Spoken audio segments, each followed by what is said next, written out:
ግባና አውጣው ሊዮኔል አንድሬስ ሜሲ የምንጊዜም የእግር ኳስ ጎት ነው ስንል በምክንያት ነው። ምን አይነት ተጫዋች ነው ጋይስ! ሊዮኔል አንድሬስ ሜሲ ሰው አይደለም። በቃ በሰማአ ምን አይነት ካምባክ ነው የተመለከትነው ጋይስ! ሊዮኔል አንድሬስ ሜሲ ሁለት ጽድት ያሉ አሲስቶችን አድርጎ ከ1-0 ነው እንግሊዝን 2-1 ያሸነፍነው። በነገራችን ላይ እስከ 85ኛው ደቂቃ ድረስ እንግሊዝ 1-0 ስትመራ ነበረ። በ85ኛው ኤንዞ ፈርናንዴዝ በ92ኛው ደቂቃ ላውታሮ ማርቲኔዝ ባስቆጠሯት ግብ አርጀንቲና ሊዮኔል አንድሬስ ሜሲ 2-1 ኢንግላንድን በማሸነፍ ድጋሚ ፍጻሜው ላይ ተገኝተናል። ዋንጫውን ልንደግመው ነው። ቫሞስ አርጀንቲና፣ ቫሞስ ሊዮኔል አንድሬስ። እኔ ከጨዋታው በፊት ተናግሬያለሁ ጋይስ፣ ይሄ ማሊያ ምንም ልክ አይደለም። አርጀንቲናዎች ይህንን ማሊያ ሲለብሱት የሚፈጠር ነገር አለ ስላችሁ ነበር። ኮመንት ላይ የገባችሁ ማሊያው አይደለም የሚጫወተው ምንም አያመጡም ስትሉ ነበረ።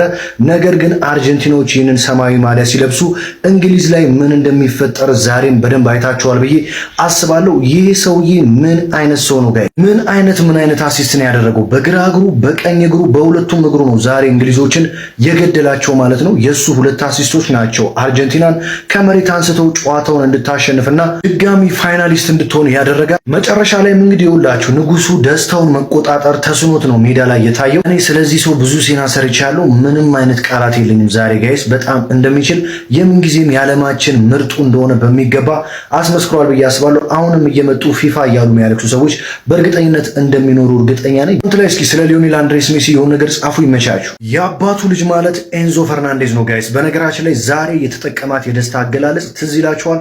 በ2022 ኳታር ላይ ሊዮኔል አንድሬስ ሜሲ የኔዘርላንድ አሰልጣኝና ተቀያሪ ተጫዋቾች ላይ ሄዶ ያሳያት ምልክት ነበረች። ምን አይነት የዓለም ዋንጫ ነው ኤንዞ ፈርናንዴዝ እያሳለፈ የሚገኘው? ግብጽ ላይ ያቺን እጅግ በጣም ወሳኝ የማሸነፊያ ግብ ካስቆጠረ በኋላ ዛሬ ደግሞ ኢንግላንድ ላይ አርጀንቲናዎችን ወደ ጨዋታ የመለሰችውና የሊዮኔል አንድሬስ ሜሲ ልፋት ፍሬ እንድታፈር ያደረገ እጅግ አስደናቂ ግብ አስቆጥሮ የሊዮኔል አንድሬስ ሜሲን የደስታ አገላለጽ ተጠቅሟል ማለት ነው። ከጨዋታው መጠናቀቅ በኋላም ኤንዞ ፈርናንዴዝ በደስታ እንግዲህ ሲያለቅስ የታየ ሲሆን ሌላኛው ጀግና ላውታሮ ማርቲኔዝም የማሸነፊያውን ግብ ካስቆጠረ በኋላ ከኋላ እንደምትመለከቱት ሜሲን አቅፎት ሲያለቅስ ታይቷል ማለት ነው። ምን አይነት ተጫዋቾች ናቸው! ለሊዮኔል አንድሬስ ሜሲ ልፋት እንግዲህ ፍሬ እንዲያፈራ እጅግ ከፍተኛ ሚና የተወጡ ተጫዋቾች ዛሬ ለኔ ኤንዞ ፈርናንዴዝ እና ላውታሮ ማርቲኔዝ ናቸው። አርጀንቲና በሚገባ ጨዋታውን ማሸነፍ ይገባታል። ዝላታን ሲጀመር ነብይ ነው ጋይስ። ከጨዋታው በፊት እንዲህ ብሎ ነበር። ከዚህ በፊት እንግሊዝ ሃንድ ኦፍ ጋድን የእግዚአብሔር እጅን በማራዶና አይታለች። ዛሬ ምሽት ደግሞ የእግዚአብሔርን ግራ እግር በሜሲ በኩል ታያለች ሲል ተናግሮ ነበር። እንደተናገረውም የእግዚአብሔርን ግራ እግር እንግሊዞች በሜሲ በኩል ተመልክተውታል ማለት ነው። ይኸውላችሁ በቃ ራሱ የ1986ቱ ታሪክ ነው የተደገመው። ዛሬ ሊዮኔል አንድሬስ ሜሲ ጎርደንንና እንደዚሁም ደግሞ ሃሪኬንን እንዴት አድርጎ እንደላጣቸው ማየት ትችላላችሁ። ኤንደርሰን የለ፣ የምወደውና የክለቢ ተጫዋች ሆኖ ዲክላን ራይስ የለ፣ ጁድ ቤሊንጋም የለ። ሁሉንም ሊዮኔል አንድሬስ ሜሲ ዛሬ ሲጮትባቸውና ሲልጣቸው ነው ያመሸው። እንግዲህ ኢብራሂሞቪች እንደተናገረው ትንቢቱ ተፈጽሞ እንግሊዞች ዛሬ የሊዮኔል አንድሬስ ሜሲን ቅጣት በሚገባ አይተዋል ብዬ አስባለሁ። የእናንተን ሀሳብ ኮመንት ላይ አስቀምጡልኝ። ስለ ይሄ ዓለም ዋንጫ ለሊዮኔል አንድሬስ ሜሲ አይገባውም ብሎ ማሰብ ማለት ነው ለእኔ ሐራም ነው የሚሆንብኝ። ላይመች ይችላል ምናምን ጎትህ ሌላ ሊሆን ይችላል እንደኔ ማለት ነው። ግን ማመን ያለብህ ነገር አለ ሀቢቢ። ይሄ ሰውዬ ታሪክ ውስጥ ነው፣ ሌላ ታሪክ ውስጥ ማለት ነው። መጥላት የማችለው ነገር ነውና ተመልከተ። አገሩ 1-0 እየተመራች ኢትስ አባውት ሜንታሊቲ ማን። ሁለት አሲስት የሚያጅቡ አሲስቶች ማለት ነው። በጣም ካቅም በላይ ማለት ነው። እስከዛሬም ለቋጠርኩብህ እኔ አውፍ በለኝ ዛሬ ይዘረባል። ግን እድለኞች ነን ላይክ ገብቷል። ይሄን ማየት ለራሱ አረባል። ከዛ ውጪ ግን እንግሊዝ ቶማስ ቱዌል ሰላይ ነው ሀቢቢ፣ ስፓይ ነበረ፣ የጀርመኖች ሰላይ ነበረና ይሄ በዓለም ጦርነት በሁለተኛ ዓለም ጦርነት ምናምን ላይ የነበረውን እንትን ሪቬንጅ ለማድረግ የተላከ ሰው ነበር። ስራውን ሰርቷል። ላይክ በስኳድም በምንም የተሻለው ቲም እንግሊዝ ነበረ። ግን ሰቦት የሜንታሊቲም ጉዳይ ነው፣ ያላቸውን በደንብ መጠቃቀምም ነው። በዛ ላይ ደግሞ ሊዮኔል ሜሲ የሚባል ማጂሻን ገደላቸው። ካቅም በላይ ምን እንዳሉ ሰማሁ። ቶማስ ቱሄል እና ሃሪኬን ከጨዋታው በኋላ ምንም አልጸጸትም፣ ምርጡን ጨዋታችንን ነበር የተጫወትነው ብሏል ቶማስ ቱሄል። ሀቢቢ ወላሂ ጨዋታ አይጠገብም። ጨዋታውን መምራት ከጀመርን በኋላ ኳሱን መቆጣጠር ተቸግረን ነበር ብሏል ሃሪ ኬን። ሲቀጥልም በሽንፈታችን ልቤ ተሰብሯል ሲል ሐሳቡን ገልጿል። ምን አይነት ተአምር ነው የተፈጠረው? የማራዶናዋና የብርቅዬው ሜሲ ሀገር አርጀንቲናም ለዓለም ዋንጫ ፍጻሜ ማለፍ ችላለች። ዛሬ በአትላንታ ስቴዲየም በተደረገው የአርጀንቲናና እንግሊዝ ጨዋታም እጅግ ለማመን የሚከብድ ጨዋታን ተመልክተናል። አርጀንቲና 2-1 በሆነ ውጤት እንግሊዝን አሸንፋ ለፍጻሜ ማለፏን አረጋግጣለች። ጎርደን በ55ኛው ደቂቃ ለእንግሊዞች አንድ ግብ ማስቆጠር ቢችልም ምንጊዜም ከኋላ ተነስተው መቅደም የሚችሉት አርጀንቲናዎች በ85ኛ ደቂቃና በ92ኛ ደቂቃም ፈርናንዴዝ እና ማርቲኔዝ አርጀንቲናን አሸናፊ የሚያደርጉትን 2 ግቦች በማስቆጠር አርጀንቲና እንግሊዝን 2-1 በማሸነፍ ወደ ፍጻሜ ማለፏን አረጋግጣለች። የዛሬውን ጨዋታ እንዴት አያችሁት? ሐሳባችሁን በኮሜንት አጋሩን። እንዲሁም አርጀንቲና ከእንግሊዝ ትክክለኛ ውጤት የገመቱ ሰዎች እንግዲህ አሸናፊዎቹ ነገ ጠዋት በስቶሪ ማሳወቅ ይሆናል። ሁላችሁም ፎሎ እያደረጋችሁ ቤተሰብ ይሁኑ። ኡፍ እኔ ግን ፊፋ ዓለም ላይ ለሜሲ ወግኖ እያደረሰ ባለው በደል በቃ እንቅልፌን ሁላ ነስቶኝ ይውላችሁ። ይሄን ቪዲዮ ራሱ 9 ሰዓት ነው የምሰራው። ከመቼ ወዲህ ነው እናንተ 99 ደቂቃ እግር ኳስ የሚጫወተው? 80ኛው ደቂቃ ላይ ዳኛው መንፋት አልነበረበትም ጨዋታው? ከመቼ ወዲህ ነው አንድ ሰው በ39 ዓመቱ 4 የእንግሊዝ ፈርጦችን ሲያጣጥፋቸው ዝም ሊባል የሚችለው? ካርድ ማየት ነበረበት። አሁን ለዛ ስራው ማለት ነው ፋውል ተሰርቶበት ለወደቀው ጭራሽ ካርድ ደግሞ ለነሱ ነው የሰጣቸው። ካርድ ማየት ያለበት እኮ እሱ ነው። ከመቼ ወዲህ ነው ሜሲ በቀኝ እግሩ አሲስት ሲያደርግ የምናውቀው? አሁን ለዚህ ድርጊቱ ራሱ ካርድ አያስፈልገው? በአንድ ጨዋታ ላይ 2 አሲስት ይቻላል በ39 ዓመቱ? ምን አይነት ሰው ነው ይሄ? እኔ የፊፋ ሲጀመር መረቡን ራሱ አይታችሁት ከሆነ ማለት ነው የእንግሊዝ መረብ ይሰፋል እንደ አርጀንቲና ጠባብ አይደለም። የኔ አባት አንተ ትችላለህ። እንደዚህ በሉ አልቅሱ። ሜሲ የሚባል ጫዋች ያለበት ቲም ማለት ነው ምንም ነገር ከማድረግ ካምባ ከማድረግ ወደኋላ እንደማይሉ ግልጽ ነው። እግዚአብሔርን በመድሃን ቢበሉትም ዲዘርቭድ ነው ዓለም ዋንጫውን። እንዴ ሜሲ በቃ ኳንተ ትዌል ለራሱ ለዚህ ውጤት ተጠያቂ ራሱ ትዌል እና የዜን ማስገባት ትችል ነበር። ቤት ጫለ ፕረስ ከመድረግ ፕረስ ማድረግ ይቀልህ ነበር። በጣም አድቫንቴጅ ነበረው። ማይም የሆነ ሰውዬ እነ ዋትኪንስ እነ ምናምን እንዳለ አሉት እኮ አታኪንግ ኢቭን እና ማዱኪ እንኳን ሮጀርስ ወደኋላ አድርጎት ማለት ነው እነ ማዱኪን ለማስገባት እንኳን አልሞከረም። ይሄ ምድድብና ስራ ነው የሰራው። የራስ ሰዓት ነው እሰይ እንኳን የሆነ ሜሲ ግን በጣም ነው የሚችለው። መድኃኒዓለምን አንተ ቡድን እንዴት ነው የሚነሳሳው? ፕረሳቸው እንዴት ነው የሚያስጠላው? አንተ እንዴ እንግዲህ እንደዚህ በዚህ ነው አንድ ካገባሽዋል እንዳለ ሙጭ ፕረስ ተደረገች። እንደሚገባባቸው ደግሞ ግልጽ ነው። ኢንዞ ዛጋ ቀረቀረላቸው። ምን አይነት ጎል ያገባው? ከዛ በኋላ ማካሊ ሰሩላ አንግ እንደዛ ሲገጭበት ያስታውቅ ነበረ። በቃ እንደዚህ አይነት ነገር ነው የሚፈጠር። አደረጉት። አይበሉትም ነው የምትለኝ? አረ እንዴት ነው የማይበሉት? ሊደግሙት አይን እያየ በመድኃኒዓለም። አረ ሜሲ ነው ሾርት እኮ ነው የረበሸን እኮ። እንዴት ነው የሚችለው? ቆይ ግን በቃ ሮጠው ለሱ ነው ኳሱም። እንግሊዝ ስቱዌል እሰይ መንጋቱ ላይ ቀር ነጋችሁ። እኔ የአርጀንቲና ደጋፊዎች ምን አይነት ስሜት ውስጥ ነው ያላችሁት? እኔ በእናንተ ቦታ ቦን ልቤ በቃ ወይኔ አንተ እግር ኳስ ግን ምን አይክፉ ሙሉ ቶርናመንቱን ስቋጥር የነበረው አንተ ሙሉ ቶርናመንቱን ተወርቃለሽ በአርጀንቲና አጌንስት ከኔ ጋር እግር ኳስ ግን የሆነ እኔ ምን ብንበድል ነው ይሄን ያልኛል እንድጨከን ያልሽብን አንተ። እኔ አሁን አልደግፍም ስፔንን ራሱ አርጀንቲና ትብለው እንጂ አልደግፍም ስፔንን። አለቅን አንተ ሙሉ ቶርናመንቱን እያየሁት ፍጻሜ ወይኔ ምን አይነት ስሜት ውስጥ ናችሁ ግን? ተውት እሱን አሁንና ማለት ነው በዋኔክስ ማለት ነው በእኔ ፕሮሞ ቁጥር በዚህ ስትመዘገቡ ማለት ነው 300% ቦነስ ማግኘት ትችላላችሁ ማለት ነው። ሊንክ ባዮ ላይ አስቀምጥላችኋል። በሱ ነው እኔ እየተረጋጋው ያለሁት እንጂ ተስፋዬ ጨልሟል።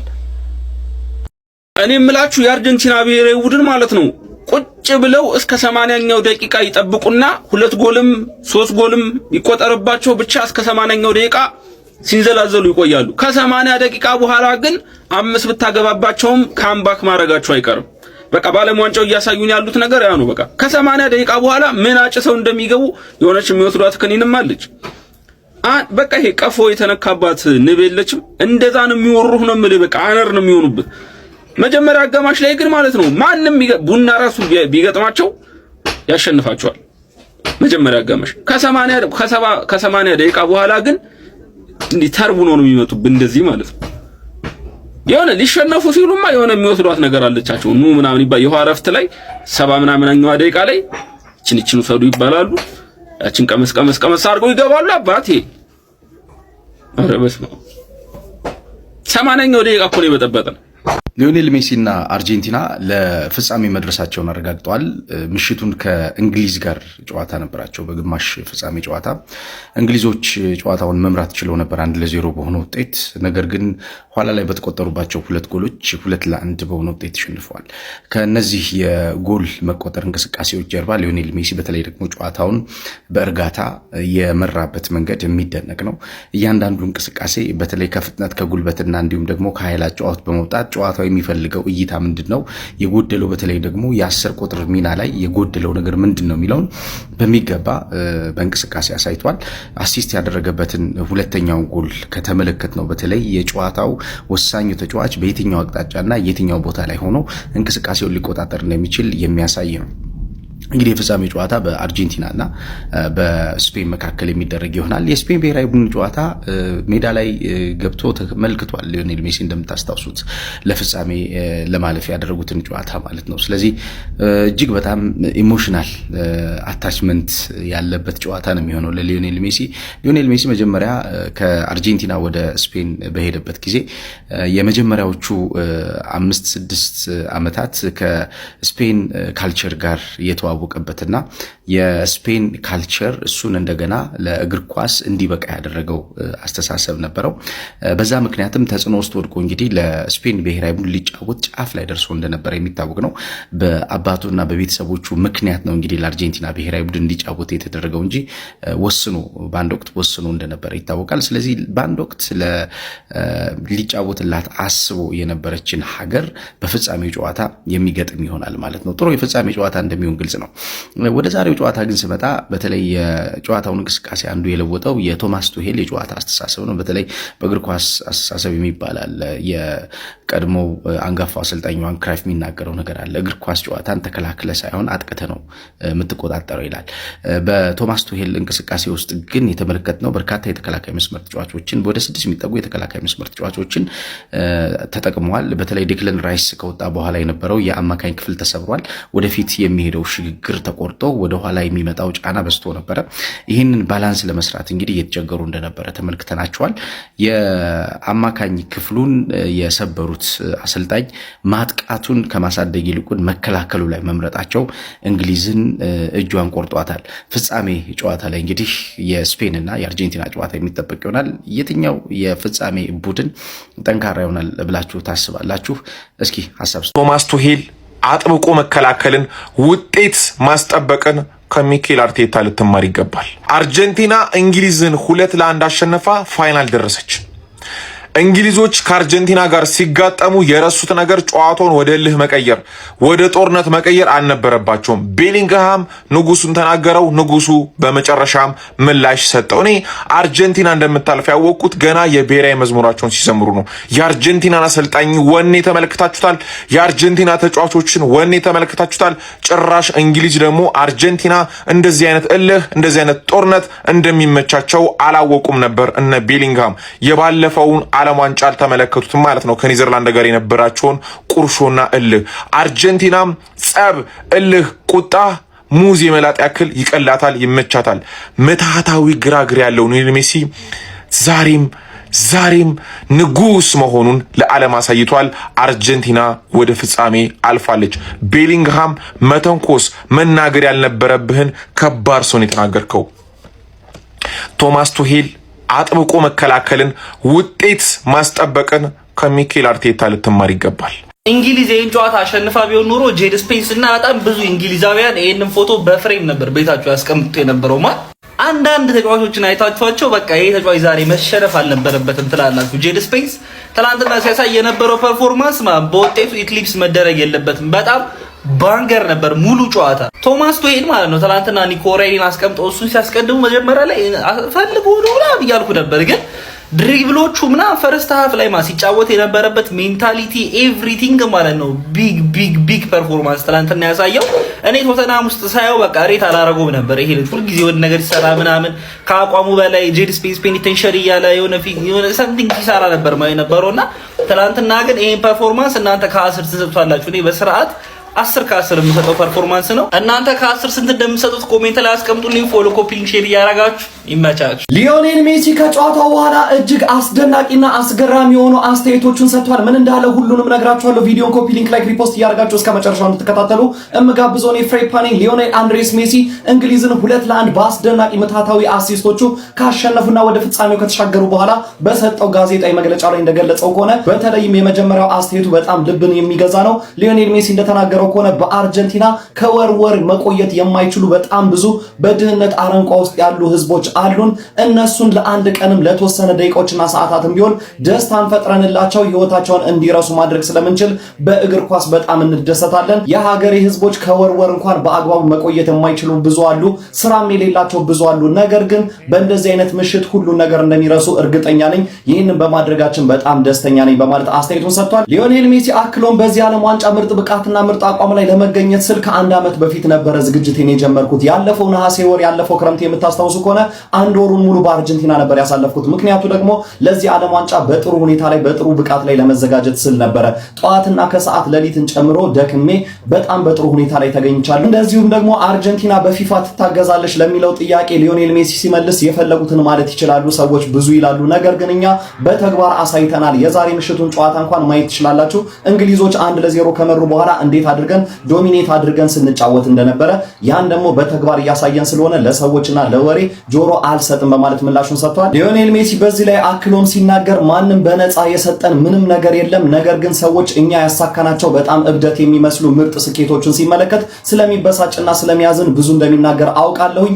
ነገር ግን እኛ በተግባር አሳይተናል። ሁሉንም ነገር ያሳካነው በብቃታችንና በድካማችን በጥረታችን ነው በማለት ምላሹን ሰጥቷል። በመጨረሻም ሊዮኔል ሜሲ የምሽቱን የእንግሊዝን ድል ለዲያጎ አርማንዶ ማራዶና መታሰቢያ ይሁንልኝ፣ ባለበት በገነት ሆኖ እንደሚያየውና እንደሚደሰት እርግጠኛ ነኝ።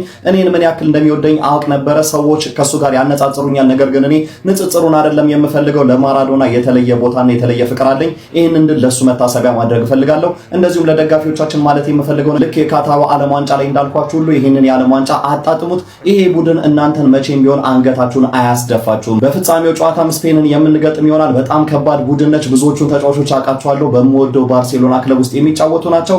ነገር ግን የተቻለና አድርገን ፍጻሜው ላይም ዋንጫውን ለማሳካት እንጥራለን በማለት ምላሹና አስተያየቱን ቋጭቷል። እናንተ ስለ ሊዮኔል ሜሲ አስገራሚ ምላሾች ምን ትላላችሁ? ሐሳብ አስተያየታችሁን ኮሜንት ሴክሽን ላይ አጋሩኝ። እንደነዚህ